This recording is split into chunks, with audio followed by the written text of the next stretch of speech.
Any question for me? Where do I start to get into the music industry? Where do you start to get into the music industry? See, I got somebody that can answer that question probably way better than me. I got a special guest. Hello. My man. Ladies and gentlemen, the one and only Anthony Hamilton. What's up, Ant? What's up, Steve? Hey, man.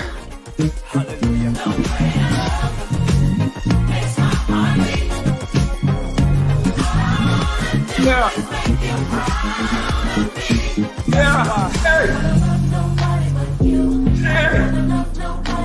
Hey, Aaron, look who I got for you. What's up, Kurt? What's up, boy? He's bad. And I want everybody out there to know this. Mentoring matters.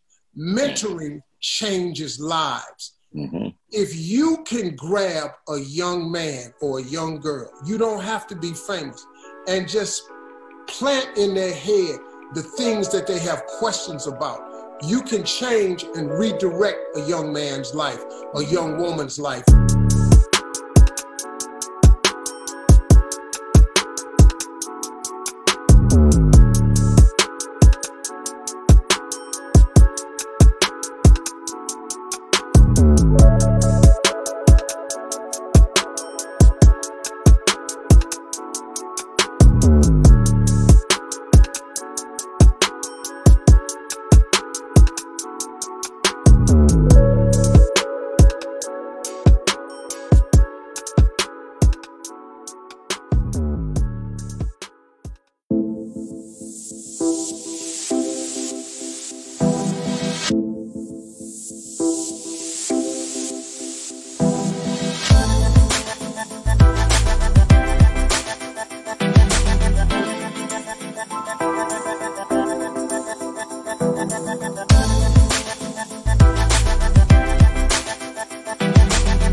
So let me just have you check your bass and stuff, hear your sounds and everything. I'm gonna go over here and close this door, make sure the sound and everything's working. So just go ahead and start playing, and then I'll be right back.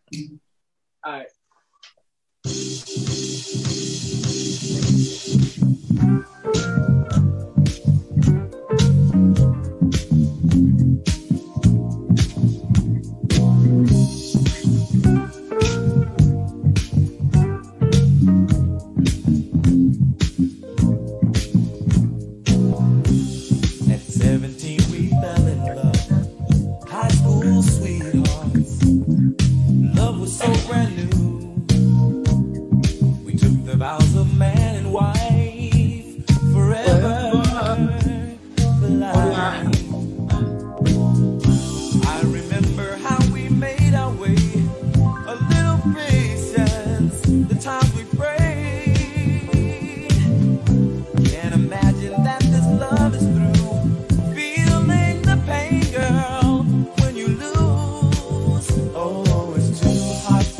Oh boy. Too hot, lady. Gotta run for shelter. Gotta run for shade. It's too hot. For the boy. Too hot, lady. Gotta cool this anger. What a mess we made. So long ago, you were my love, oh my love. Hey. Hey. We never took the time. What's up, Aaron? What's up? What's up, Aaron? How you feeling? Good evening, Mr. Harvey. Good. What's your name, man? My name is David. Nice to meet you. David, you're Aaron's older brother. Exactly. Now, where you all from? We're from Slovakia. Oh, yeah, I go there all the time. Yeah, I go down there on the weekends. And if I go to Slovakia on the weekends, man, you know, I ain't doing that. Like I said, man, I'm slide on over to Slovakia this weekend and eat a little half. Sometimes I just go over there, have dinner, hang out. Aaron, how you doing, man? Good. And you? Hey, man, where you learn how to play a bass like that? What? In home. In home? Yeah. I've been at home a lot. I ain't learned nothing. Hey, man, so, Aaron, how old are you? I'm 9 years old. Yeah, he's 9 years old. 9? Yes. You was just playing Kool in the Gang, Too Hot? Yes. The song, Aaron, where you learn that song? Because listen, the words is, at 17, we fell in love.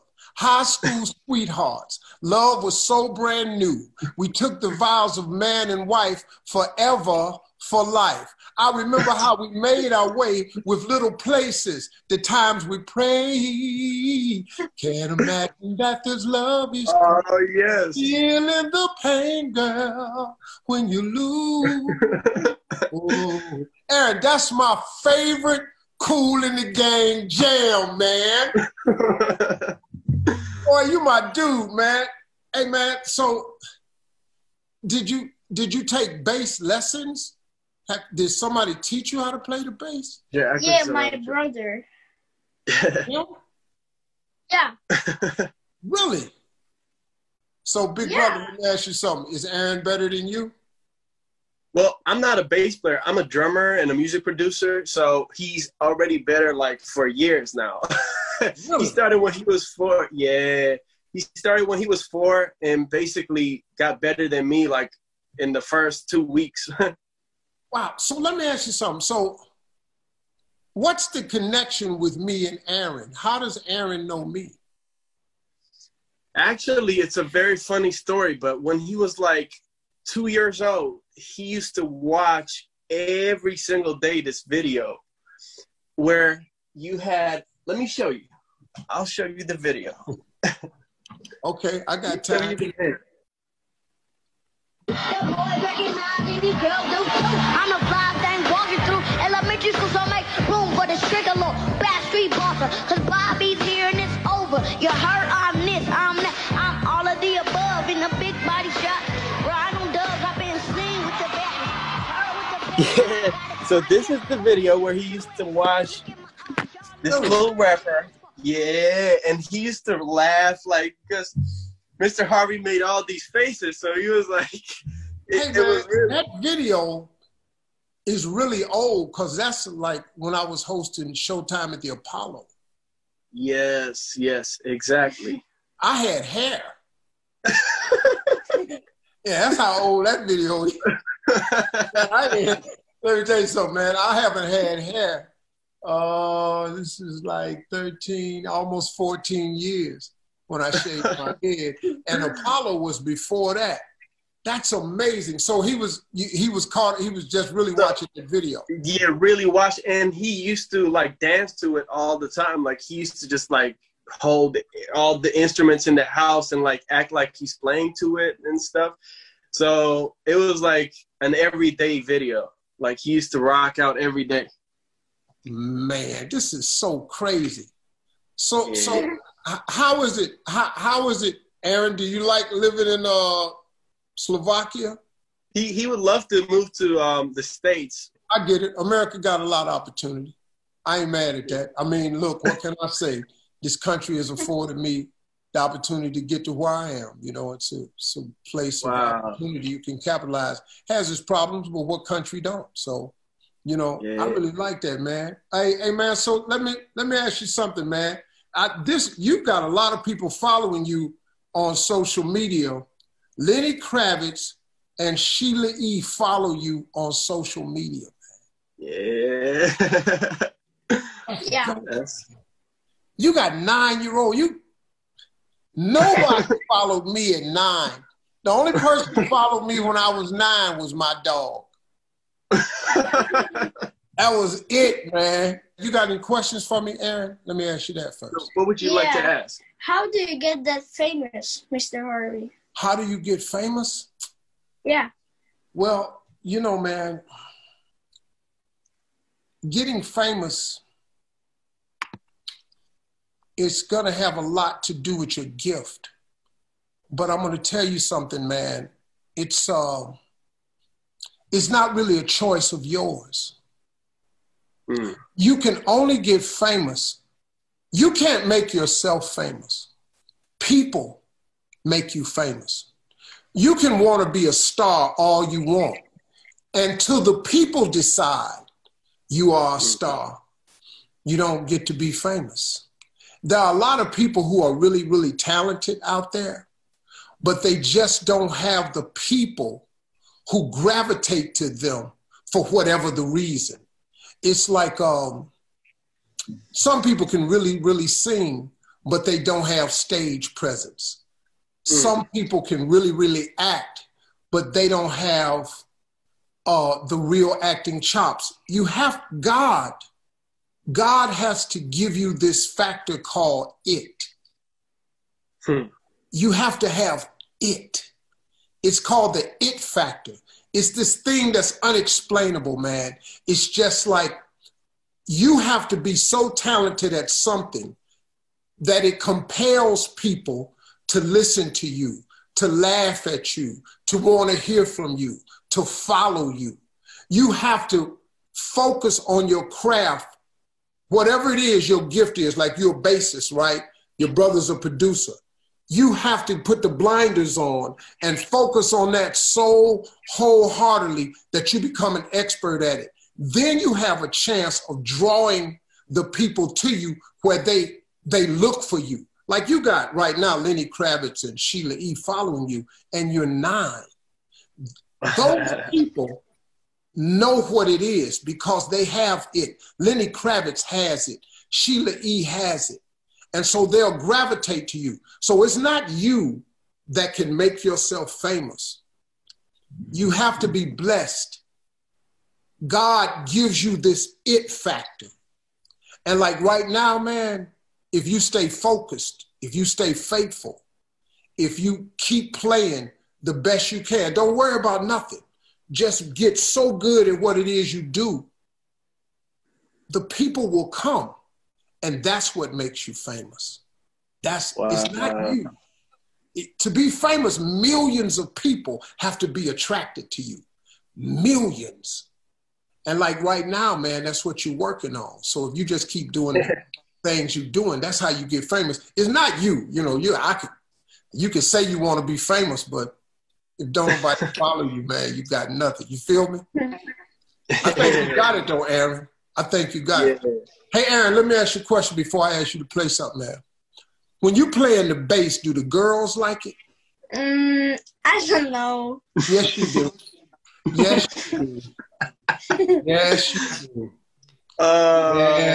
Yes. When the girls is clapping. That's what it is. Them girls is clapping. So, hey, Aaron, let me ask you a question. When you go to school, man, if there was one little girl who you like to hear you play, what's her name? That's a shocking question right here. That you got to answer to watch this. It's her. What's her name? Sarah. Sarah. She said Sarah? Told you.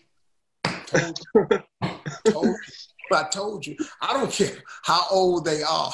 It's little, man. Wow. Hey, man. Hey, Aaron, you played a song for me. You played a song on YouTube one time. It was by Kirk Franklin. Yeah. What was the name of it? Was it Love Theory? Yeah, Love Theory. Play that for me, man. Your best chapter. Hallelujah. How can it be that you love the most unlovable part of me? How could you see your life was the only gift I'll ever need to be free? It's amazing with you. I win even if I lose. Everything's working for my good for always. Come on. He's ready. He will come through. He won't know that's not what superheroes do. Hallelujah. The way I love makes my heart beat. Yeah. Make you proud of me. Yeah. Hey. Love nobody but you. Hey. Love nobody but you. Hey, Aaron, look who I got for you. Aaron, look. Yeah. It's hot. It's hot. Every one of my secrets What's up, Kirk? What's up, boy? He's bad. He's bad. Hey, Aaron, the song Love Theory that was written by my good friend here, that's Kirk Franklin right there. Wow, good to meet you, Mr. Franklin. Man, good to meet you. You are awesome. You gotta say thank you. No, thank you. Thank you. Wow, this is huge. How did you find this Kirk Franklin song? Actually, Aaron is a big gospel music fan, so he gravitates to like this kind of music all the time, and he loves all like the records of Mr. Franklin. He's a big Fred Hammond fan, Kim Burrell, and the other people. So yeah. Hey, Kirk. Yes. This dude is 9 years old, lives in Slovakia. Yes. Into your music, man. As I saw his video, when he posted his video, people were sending it to me like all week. That week, the first he posted his video playing, and we were going bananas because we were like, who is this little white boy that's killing this gospel song? So it's just super dope, man. I am a fan. This is crazy. What would you say to him, Kirk, as a fan of gospel music and just a great bassist that he is? Man, I would say to him is that God made him special. And God's heart for him is so big that he hasn't even seen all the great things that life is going to give him, because he's here for a purpose. And to never forget that his purpose is great because God gave him purpose. Wow. Man. Thank you. Thank you for the words. Boom, boom, boom, boom, boom, boom, boom, boom, boom, boom. Yeah. Wow. Hey, man, like, it's so cold because, like, Kirk, he was playing my favorite Kool and the Gang song, Too Hot. Woo. And then he jumped into the gospel music, man, which just shows you how music transcends all cultures. Yes. This is a 9-year-old kid from Slovakia. I don't even know where that is. I told him I'd go over there on weekends sometime just to give me some fried chicken or something, but I really, man, this little dude. Steve, you ain't done no shit. Welcome. No, I ain't been to Slovakia, man.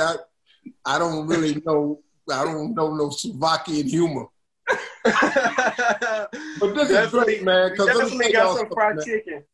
Yeah, that's where I'm coming from. Listen, Kirk has always been, for me, man, just a friend. I mean, I can't tell you how many times I've called Kirk Franklin when I was up against a wall, or when he would pick up the phone, he knew I was going through something. So for him to join this, it's just what he does, man. He just has a heart like that. And for you, little Aaron, to affect two black men across the ocean. Yes. And to touch the hearts of Sheila E. and Lenny Kravitz. Yes. Kirk is right, man. God has a special purpose for you, man, and congratulations. Yes. So when you come to the U.S., yes, you got to look up me and Kirk so we can do something with you. Yeah, that would be a little bit more, Steve. I want a little bit more. Give me a little bit more. A little bit more, yeah. Your best chapter. Hallelujah. How can it be that you love the most unlovable part of me? How could you see your life was the only gift I'll ever need to be free? It's amazing for you. I win and everything's working for me. Yeah. I like the way he stick his tongue out. He got that little Michael Jordan thing going. No, he bad. Yeah. Hey, Aaron. Thank you. We love you, man. Thank you so much. Hey, Kirk Franklin. I love you too, boy. Appreciate you doing this, man. Anytime, King. That Mentoring Mondays is wild. We got the best of the best. Ladies and gentlemen, clap it up for Kirk Franklin in the building. Thank you, Kirk. Oh, man. Hey, Aaron. Yeah. Congratulations, man. So listen, man, we got to do something. We got to get you over here to the States some kind of way so we can do something together and make something happen with your brother. He's obviously put a lot of time into you, man. He's taking care of his little brother. He know you got this gift. Kirk Franklin know you gifted. Maybe we arrange something, man. You go out, jump up on stage with Kirk Franklin or something like that. Wow, you know? That'd be awesome, right? So, hey, man, stick around right there because I got something for you, so hang on. Let me. This is Mentoring Mondays, man, and we got boys from all over the place, man. I want to go to a guy that has been at my mentoring camp before. His name is Kendall McGee. Is Kendall there? Yes, sir. How you doing, Mr. Harvey? Hey, what's up, Kendall? How you doing? I'm doing pretty good. How about yourself? Oh, man. Now, listen to me, Kendall, when did we meet, man? I was 13. I'm 25 now, so dang, 12. Dang, ain't going on 12 years. 13, man. We've been knowing each other a long time. And yes, we met at the camp. Mm-hmm. You were off to a little rough start at the camp. Say the least. You and that boy Chicago was going at it constantly at the camp. But I ran up into you again after the camp was over on the set of Family Feud with your mom. Tell me what happened. So during the camp, I had dreads, and I remember several times, you offered to give me things to cut my hair, different stipulations to cut my hair, and I wouldn't cut it. I was trying to serve a purpose and things like that. So I went to the Family Feud. I remember it was on a Tuesday. I went to the Family Feud, and during the commercial break, you come out and ask questions to the audience and things like that. So you recognized me in the studio audience, me and my mother's, and I still had the dreads. So the fact that we had a whole studio audience and you recognized me as the whole studio audience, and then amongst all the people that you've met over the years, I knew that it was meant to be. So the very next day on Wednesday, I went and cut my hair. On the Thursday, I came back to the Family Feud with my haircut. I remember that day you had me on stage and everything. Yeah, you had asked me, could you be a junior counselor? Yes, sir. And one of the things was I asked him what he wanted to do with his life. And he told me he wanted to be an engineer. And I said, what I want you to do, I want you to Google all the engineers you know. Now, this was a while back, man. I have nothing against dreads, so don't get me wrong, man. I think it's absolutely wonderful hairstyle. But I said, I want you to Google pictures of engineers. And if any of them look like that, then keep your hair. But if you're trying to go somewhere, you got to prepare yourself for where you're trying to go. And it's not a knock on dreads, everybody. It's just that when he was trying to get into a specific field, you got to think years ago, man, dreads have become far more acceptable now. But years ago, not so much. And so I asked him to consider that. And he came back the next day. Yeah, no, 2 days later, it was a Tuesday. I came back on Thursday. Came back on got Thursday. My haircut on Wednesday. And I turned him into a junior counselor at my mentoring camp. And Kendall has been at my camp every single year since he was 13. He comes every year and he mentors young boys. So Kendall, tell me what you're doing right now. You're 25 now. Yes, sir. Yeah. So since I've been in the camp, we had a rocky start, like you said, for the most part. But since then, you awarded me a scholarship to go to North Carolina A&T. I finally graduated from North Carolina A&T as of 2018 with my mechanical engineering degree, and now I'm working for a civil engineering firm back in Atlanta. Oh, you're an engineer? Something like that. You're an engineer with a haircut. Oh. Something like that. Yeah, man, it was just a little foresight. Like I said, I got nothing against dreads, man. But back then, it just wasn't as prevalent and as acceptable as it is today. And I saw this young man wanting something so badly that he would cut his hair to accomplish it. And now, years later, he's graduated and he is now an engineer. I mean, look, I would never been in college if it wasn't for you, Mr. Harvey. Well, brother, you wouldn't have been in college if it wasn't for God. See, God heard you in your mother's prayers. He just used me as a piece of pipe, a piece of conduit. And I was just, I'm open enough. I try to be open enough to just see what God telling me to do. That's how. And when guys like you show back up, man, that has turned out to be the men that you are today, I'm just so proud. But let me tell you something. I learned something. Yes, sir. You have some hidden talents that I knew nothing about, man. How many instruments you play? 5 right now. I play bass, piano, drums, organ, and I'm learning the saxophone also. So that saxophone is going to be my 5th instrument.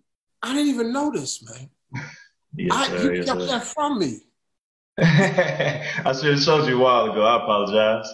So what do you want to do with that, the music side of you? So I still want to, I'm still trying to keep that music prevalent in my life. I wanted engineering to be my career field, but music has always been my passion. It's always been my love. I've always had a love for music, from the music that Kirk Franklin plays to all different genres, from R&B, hip hop. That's why I think I learned so many different instruments, because I like switching from different genres and different styles of music. So different instruments sound different, in different music, of course. So yeah, I just want to keep that prevalent to me. I play. I have a home church in Atlanta, down in South Atlanta, not too far from the airport. So I have a church. I play at that church every single Sunday. So regardless of what else I do with music, my music is always going to be to give God glory, regardless of what else I do. Wow. So how would you say? How would you say that the camp has had an impact on your life? It's immensely. From the people that you put into my life. The very same year that I went to the camp, I got awarded an internship. I was still in high school. I got awarded a paid internship back in Atlanta, from you giving me a scholarship, from all the mentors that you put in place to me. I didn't have a father growing up. I met my father since we've been at the camp, and me and him are working on our relationship. But before then, I didn't have a father figure. I didn't have a male role model. You saw it was just me and my mother and then my grandmother. So just having those other men that are in your life, having those other men that really care for you, really reach out to you, and they don't even know your name. The fact that you reached out to me and you didn't even know me, you'd never met me before, but you loved me, you cared on me. Everybody in your family welcomed us with open arms. The year I went, we had 100 boys, and you loved every single one of us like we were your own. So I don't know, the camp just felt home. For me, it was a life-changing experience, definitely. From every single year, I see the change in all the guys and all the boys that we bring in, how we mold it from boys to young men by that Sunday. So I don't know, the camp has just meant immensely, it's changed me immensely in my life. Every single year it still does. I still learn every single year, even though I'm a counselor, I still learn from the camp every single year.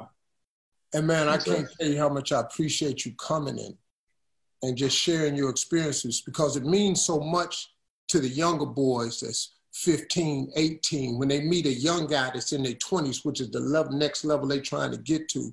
And you're able to share and talk directly to them. I mean, you know how many boys you've straightened out for me? You said, hey, Mr. hold on, let me go talk to him. Because we have a lot of problem youth at these camps. We have some cats coming there, man, with some real attitudes, man, that come from real undisciplined backgrounds. And, they come in with some notions of how they're going to run things. And I need young people like Kendall and other young people that come in and say, hold on, Mr. Harvey, let me talk to him. Yo, my man, come here. You're going to blow this opportunity.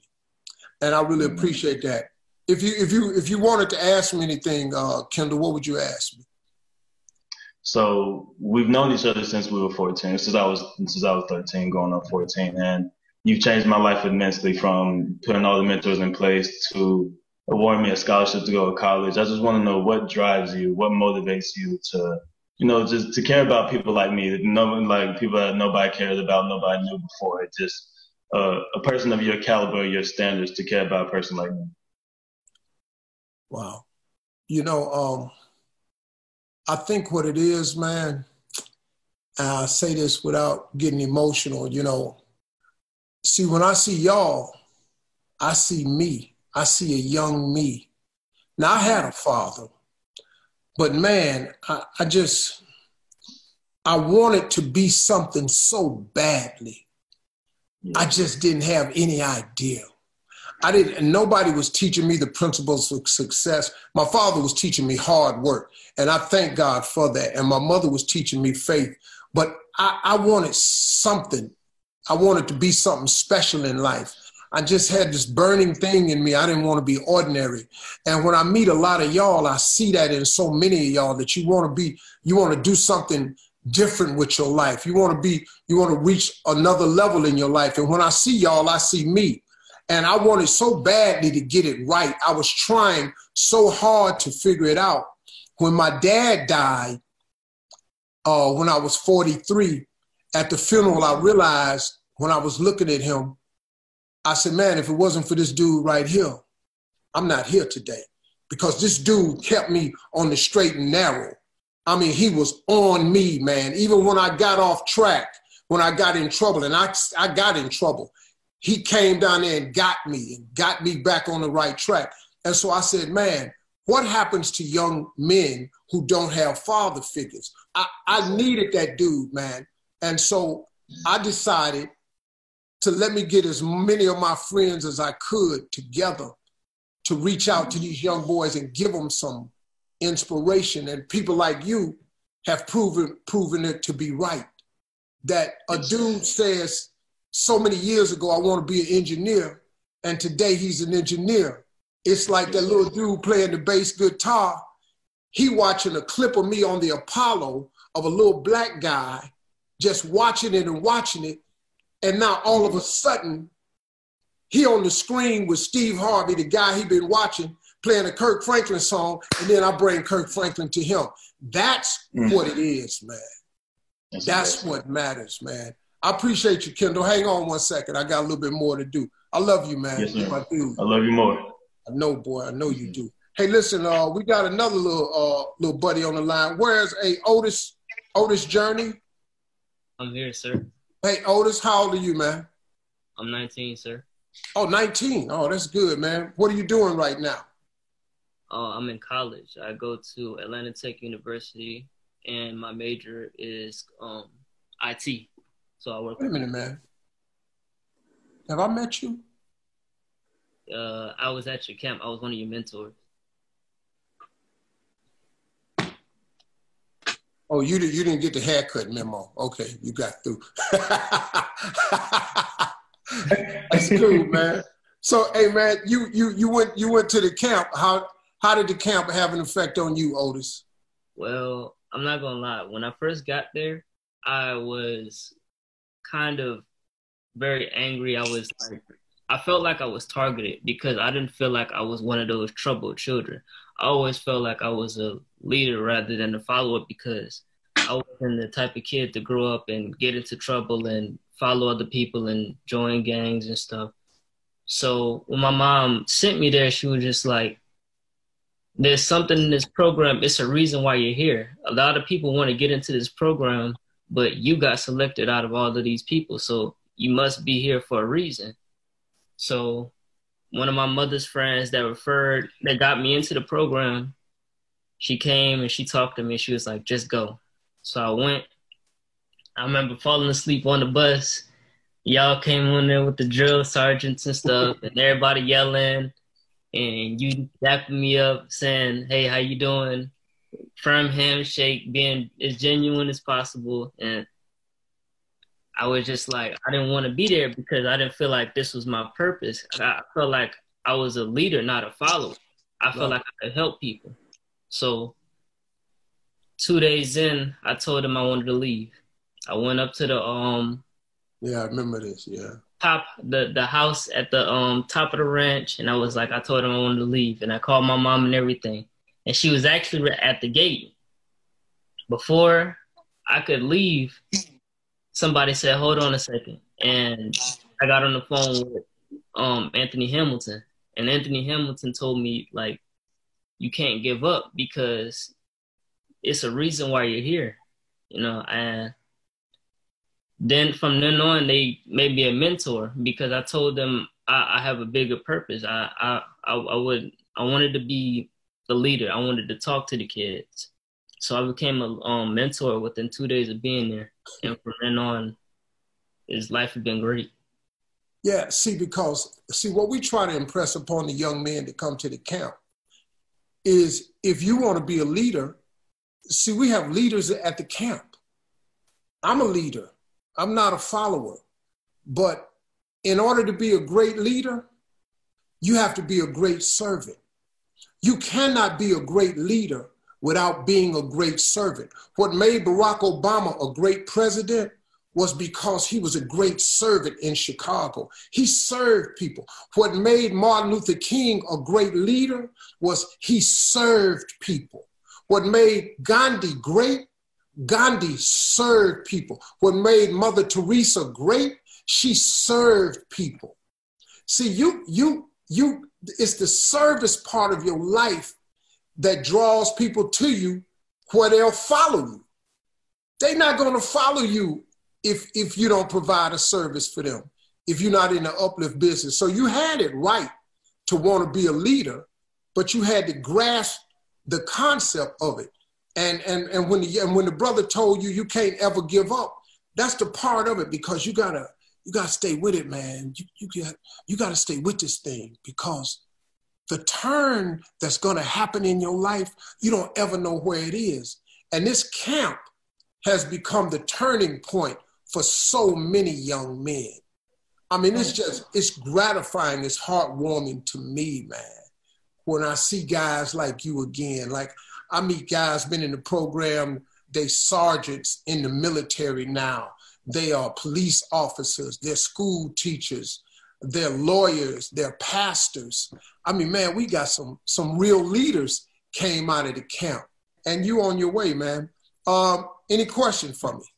Where do I start to get into the music industry? Where do you start to get into the music industry? See, Kendall plays 5 instruments. I didn't even know about that. Did you hear that?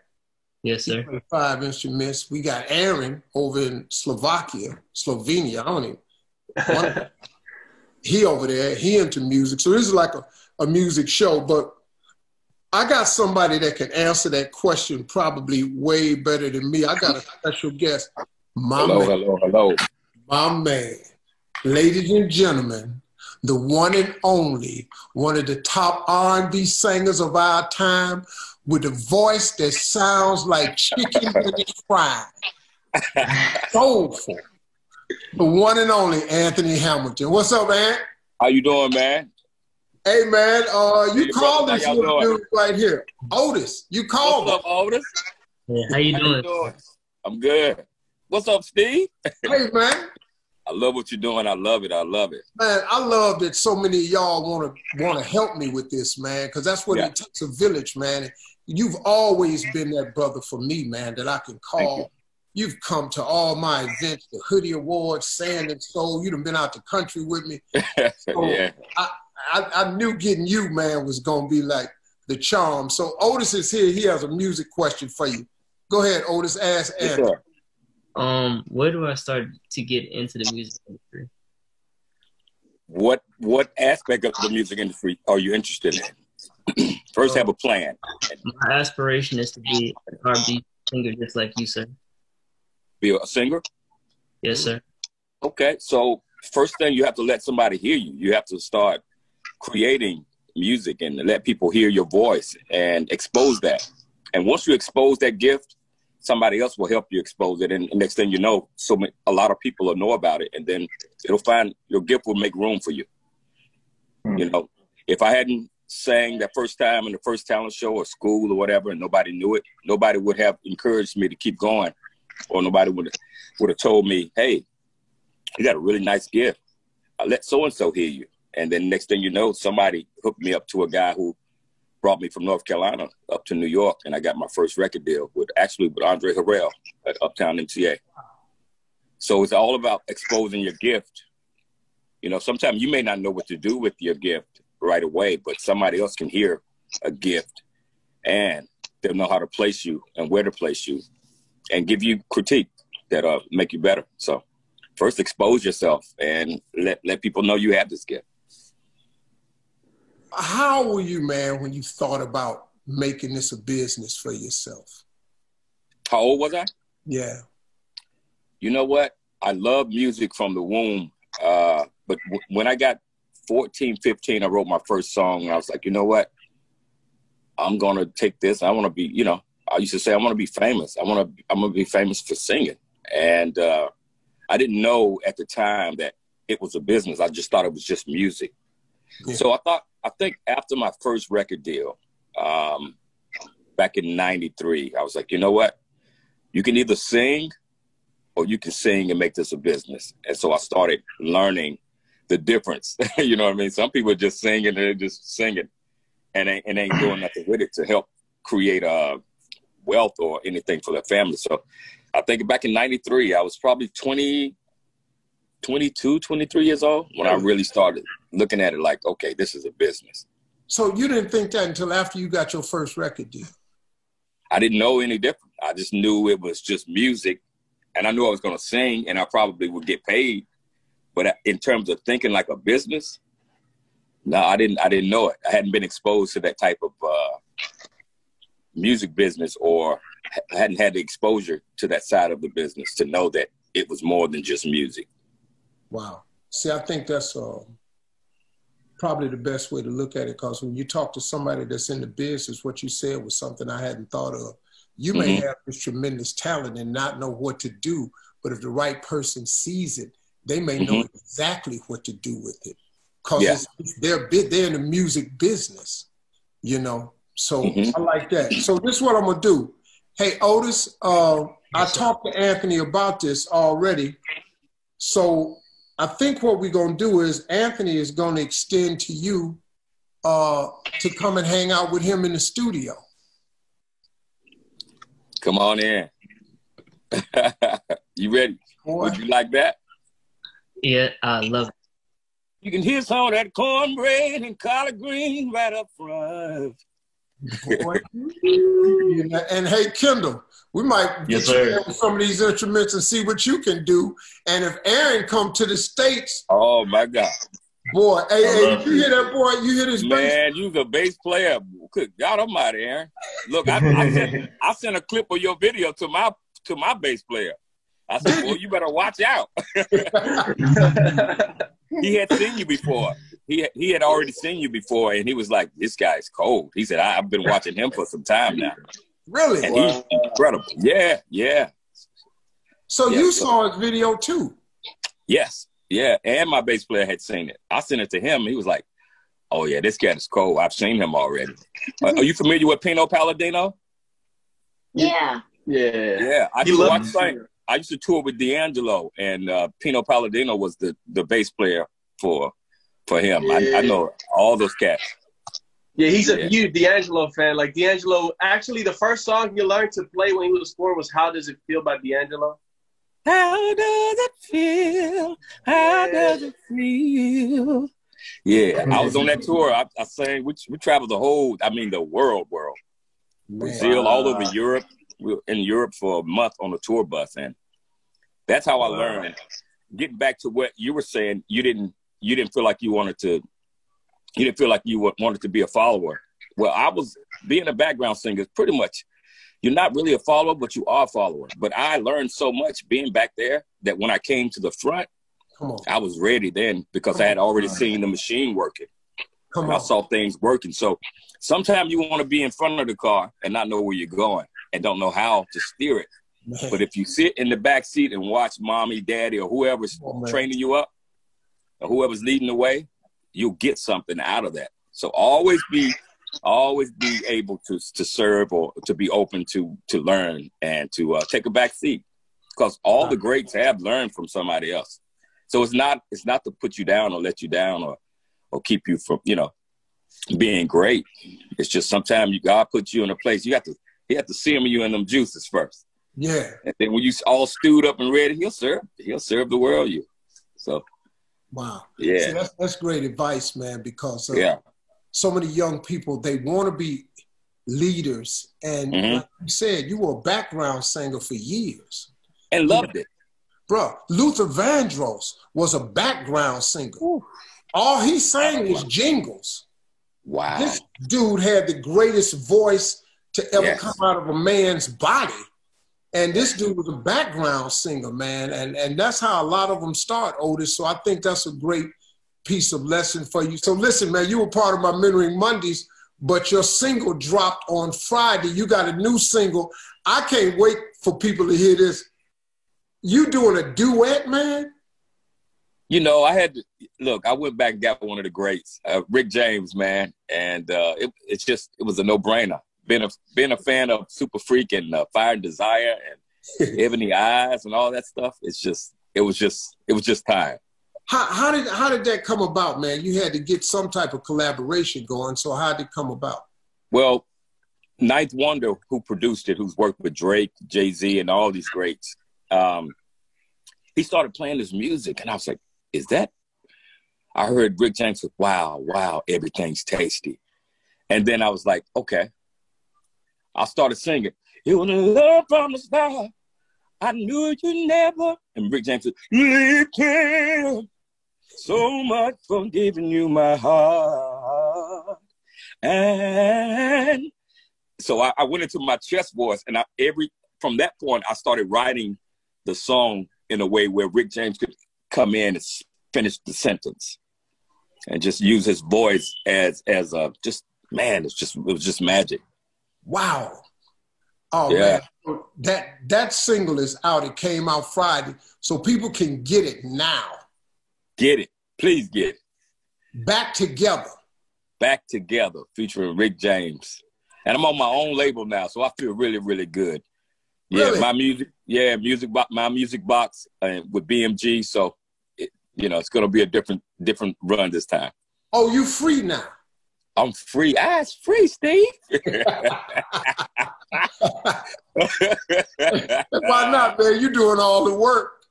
Man, I've been whooping the horses, man, and pulling the horses and all that. So now it's time for me to ride on the horses. Hey, so listen, everybody, you can go to Apple Music, you can go to iTunes. The song is called Back Together. It's Anthony Hamilton and Rick James, man. I bet that thing going, oof. Ooh. I'm a fan of both of y'all's, man. Thank you, man. It's like a step. It's almost like the best of me, but it got a little more to it. Just, yeah, It's got a thing to it. Yeah. So you're going to dance, it's a dancer. All right, man. We're looking forward to hearing it. Otis, we're going to hook you up with Anthony. He's going to have you come hanging out in the studio. Kendall might bring his instruments over there and sit in with the great Anthony Hamilton. Also, Kendall, I want you to come back to where we met at Family Feud, man, and see what we can put together and talk about your dreams and where you're going. And I want to thank all of you today for joining us.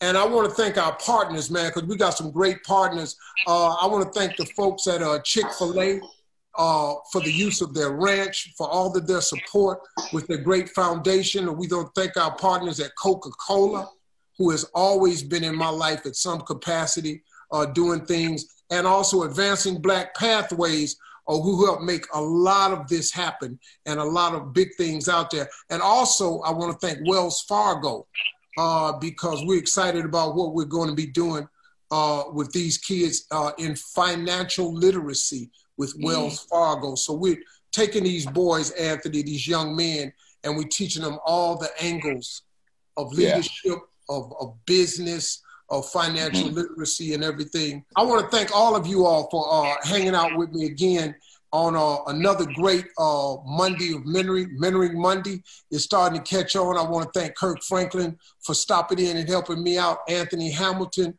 for stopping in and helping me out. And remember something, man, I want everybody out there to know this. Mentoring matters. Mentoring changes lives. If you can grab a young man or a young girl, you don't have to be famous, and just plant in their head the things that they have questions about, you can change and redirect a young man's life, a young woman's life, man. Mentoring matters, man. And I'm just so grateful, man, that God has enabled me to have such great friends like Kurt and Anthony Hamilton, Ray Lewis, LeRoyce Hawkins from Chicago PD that came on and helped us out, frat brother of mine. I just want to thank everybody, man. Anthony, man, thank you so much, brother. Thank you, Steve. Always a pleasure, man. I appreciate it. I love you, soldier. I love you too, brother. I love y'all, man. Otis, Kendall, Aaron, thank you all for joining us on another tremendous Mentoring Mondays. Aaron, I can't wait to meet you, man, with your bad self. All right, y'all. Thank y'all. Appreciate y'all hanging out.